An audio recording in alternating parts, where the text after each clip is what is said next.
நல்ல காரசாரமான தக்காளி சட்னி ஆனோம்.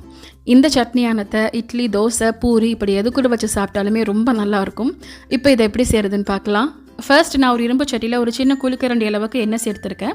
அதில் ஒரு 5-6 பல் பூண்டு, 5 காஞ்ச மிளகாய், 2 கொத்து கருவேப்பிலை இதெல்லாம் போட்டு நல்லா வதக்கி எடுத்துக்கிறேன்.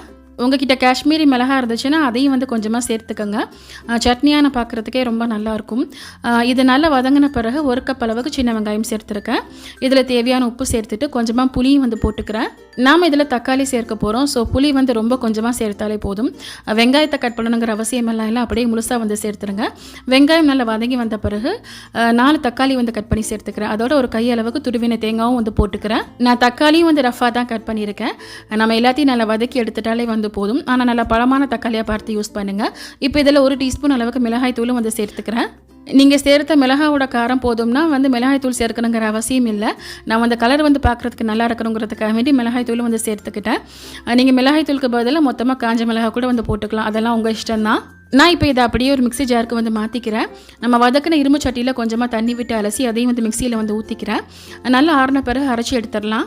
நான் வெங்காயம் தக்காளி வதக்கின அதே பேனில் தான் தாளிக்க போகிறேன். ஸோ ஒரு டிஷ்யூ வச்சு நல்லா தொடச்சி எடுத்துக்கிட்டேன். இப்போ அந்த சட்னிக்கும் அரைச்சி எடுத்தாச்சு. நல்லா ஃபைன் பேஸ்ட்டு அரைச்சி எடுத்துருங்க. இப்போ சட்னிக்கு தாளிக்கிறதுக்கு 1 கரண்டி அளவுக்கு எண்ணெய் சேர்த்துட்டு 1 டீஸ்பூன் கடுகு, 1 டீஸ்பூன் உளுந்து, 2 காஞ்ச மிளகாய் கட் பண்ணி போட்டுக்கிறேன். அப்புறம் 2 கொத்து கருவேப்பிலை போட்டு தாளிச்சிக்கிறேன். இப்போ இந்த தாளிப்புலேயே நம்ம அரைச்சி வச்சுருந்த சட்னியும் சேர்த்துடலாம். திரும்ப ஒரு முறை நல்லா வதக்கி விட்டுருங்க. நம்ம ஆல்ரெடி வதக்கி தான் அரைச்சிருக்கோம். இருந்தாலும் கொஞ்சம் எண்ணெய் பிரிஞ்ச பிறகு நம்ம தண்ணி சேர்த்துக்கலாம்.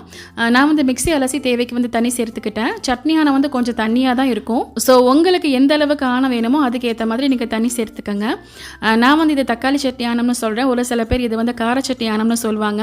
நம்ம தண்ணி சேர்த்த பிறகு ரொம்ப கொதிக்கணுங்கிற அவசியம் இல்லை. இந்த சட்னி ஆனம் லேசாக சூடேறி வந்தாலே போதும். நம்ம அதோட ஸ்டவ் ஆஃப் பண்ணிடலாம்.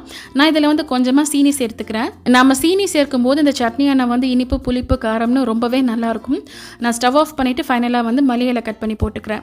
அவ்வளோதான், தக்காளி சட்னியான ரெடி ஆயிருச்சு. நான் சொன்ன மாதிரி இந்த சட்னியான இட்லி, தோசை, பூரி இது எல்லாத்துக்குமே ரொம்ப நல்லாயிருக்கும்.